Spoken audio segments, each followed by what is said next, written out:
এবং কি ভোটের হাওয়া যে বইতে শুরু করেছে তা তো আর বলার অপেক্ষা রাখে না মিমি মঞ্জিরা। আমরা এই সিএ নিয়ে এত কথা বলছি, বিভিন্ন জায়গায় মিছিল দেখছি, মমতা বন্দ্যোপাধ্যায়কে তোপ দাগতে দেখছি, কিন্তু এই মুহূর্তে তৃণমূলেও অস্বস্তি রয়েছে, অস্বস্তির প্রচুর কাঁটা রয়েছে। দেখুন সেরকম একটি কাঁটার নাম ছিল অর্জুন সিং, আর এই অর্জুন সিংকে নানা জল্পনা কল্পনা তাকে ঘিরে চলছিল। আজই কি বিজেপিতে যোগ দিচ্ছেন অর্জুন সিং?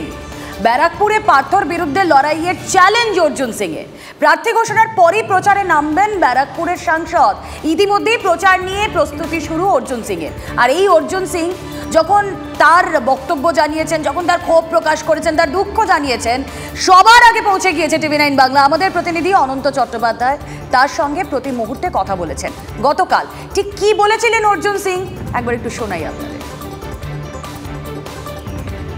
পুরনো কর্মীদেরকে যেভাবে ডিপ্রাইভ করে দেওয়া হয়েছে, যেভাবে শেষ করে দেওয়া হলো, যাদের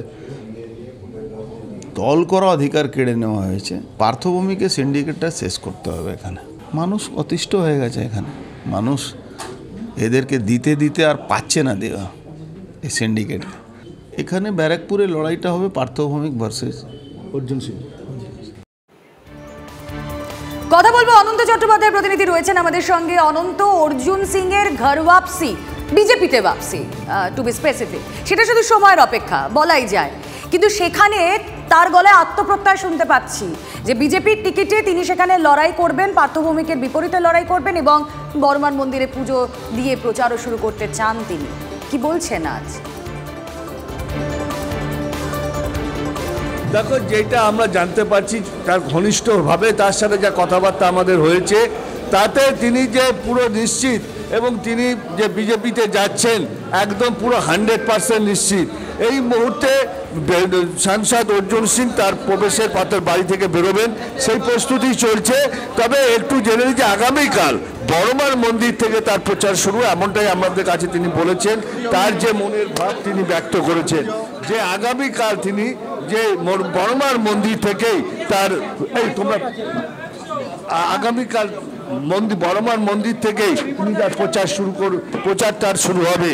অর্থাৎ যে বড়মার মন্দির থেকে তিনি প্রচার শুরু করেছিল পার্থভৌমিক, সেই বড়মার মন্দির থেকে বড়মাকে নমস্কার করেই নৈহাটি থেকেই তার প্রচার শুরু হবে। তার একটাই লক্ষ্য যে পার্থভৌমিক, অর্থাৎ এখানে তার যে লড়াই, পার্থভৌমিকের সাথে লড়াই, এবং সেই লড়াই সে জারি রেখেছে, সে লড়াই তার জারি থাকবে, এমনটাই তার কথা। যেটা বলছি যে এখনো পর্যন্ত যে অবস্থা, তাতে আমরা একটু জেনে নিই অর্জুন সিং তিনি প্রেস মিটের জন্য তিনি প্রস্তুত হয়েছে।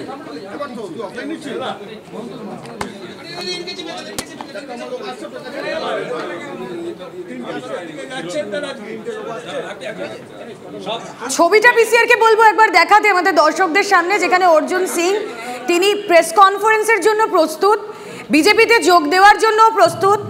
তার গলায় আত্মপ্রত্যয়, আগামীকাল বড়মার মন্দিরে পুজো দেবেন, দিয়ে প্রচার শুরু করবেন। আসলে ফ্যাক্টর তো টিকিট প্রত্যাশা, সেই টিকিট প্রত্যাশা পূরণ হয়নি বলেই তিনি তৃণমূল ছাড়ছেন, তিনি বিজেপিতে যোগ দেওয়ার ইচ্ছা প্রকাশ করছেন, এবং বিজেপিতে গিয়ে যে সেই টিকিট প্রত্যাশা তার পূরণ হবে এই আভাসও তিনি পেয়েছেন, তাই তিনি প্রচারের কথাও বলছেন। আলটিমেটলি কি বলেন অর্জুন সিং আমাদের নজর থাকবে। এই ছবি দেখতে দেখতে একটা ছোট্ট ব্রেক নিই, কিন্তু সমস্ত খবরের ডিটেল আপডেট ভোট বঙ্গের পাবেন আপনারা একমাত্র টিভি9 বাংলায়। সঙ্গে থাকবেন।